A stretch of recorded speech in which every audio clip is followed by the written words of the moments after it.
नमस्कार दोस्तों, ऑनोटेक में आपका स्वागत है। आज की वीडियो में बात करना हूँ Realme X7 के बारे में। Realme X7 फाइनली एक new update rolling out start हो गया है Realme UI 2.0 का। तो आज की वीडियो में बताऊँ क्या फीचर्स आता है, क्या बग्स फिक्स है, ये वीडियो में आपको बताऊंगा। साथ में आपको क्या साइज़ देखने को मिलती है और क्या वर्जन देखने को मिलता है, पूरा वीडियो में आपको मैं बताना। पूरा वीडियो में बने रहना होगा। इस वीडियो शुरू करने पहले वीडियो को लाइक नहीं किया तो एक लाइक कर देना। तो स्टार्ट करते। तो जैसे कि आप स्क्रीन देख रहे हो RMX 3092 ये Realme X7 का मॉडल नंबर है। C.04 के नाम से अपडेट आया, मतलब वर्जन की बात करें C.04 का वर्जन देखने को मिलता है। साइज़ की बात करें तो 241 की साइज़ देखने को मिलती है। गाइस ये सिर्फ बीटा यूज़र के लिए आया, जो बीटा यूज़र अभी चल रहा है उनके लिए ये अपडेट आया है।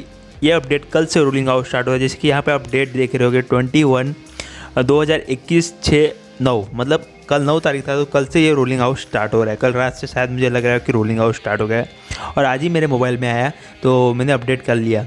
तो चलते फीचर में, तो फीचर में क्या देखने को मिलता है, जिसकी आप स्क्रीन पे देख रहे हो optimise the system performance and improve system stability. जो बग से फिक्स करके सिस्टम को इंप्रूव कर दिया गया है। स्टेटस बार में कुछ इशू आ रहा था उसको भी फिक्स कर दिया गया। यहाँ पे सेटिंग के अंदर कुछ इशू आ रहा था उसको भी फिक्स कर दिया गया।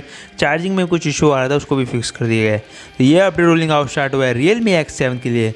तो फटाफट जाके देखो आपके डिवाइस में आया कि नहीं आया। लेकिन गाइस ये सिर्फ बीटा यूज़र के लिए आया है, तो जाके फटाफट जाके देखो आपको आया मिला है कि नहीं है। अपडेट मिला है तो कमेंट करके बता सकते हो। तो गाइस इतने था वीडियो में, और कुछ अपडेट वीडियो बना के दे दूँगा। इसके लिए मैं चैनल को सब्सक्राइब करना है, बेल आइकन को प्रेस कर देना और गाइस लाइक एंड कमेंट कर देना। आपको मैं नेक्स्ट वीडियो मिलता हूँ, तब तक के लिए जय हिंद, वंदे मातरम।